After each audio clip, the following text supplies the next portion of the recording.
First step with the invisible zipper is we're going to iron that open all the way on both sides. I don't have an invisible zipper foot for any of my machines, so I had to find ways to put in a zip without that.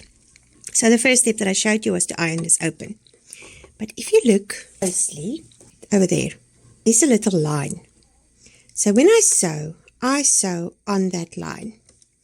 I like to start in the middle on the edge and just work my way in and then all the way to the top. Then I will go back in the middle and work my way down all the way to where the seam stops.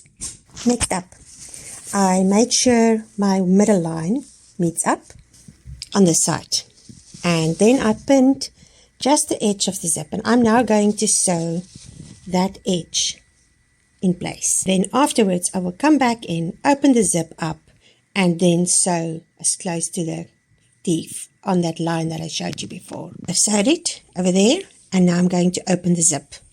And again, I just start underneath the waistline, and I'm going to work all the way up to the end. Now I'm starting above the waistline where I've sewed already. You can see there's the stitch line of what I've sewed down, and I'm going to meet up with that stitch line and then sew all the way down.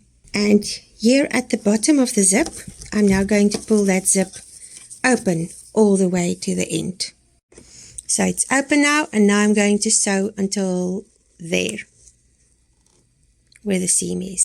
So the zip's open and it's sewn in place everywhere, and I'm just going to close it, and when I get to that part where it's together, just wiggle it through. It's like this, and I go in there and just pull it,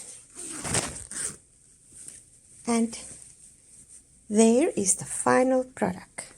So looking at this, I see there's like a millimeter difference between the two sides.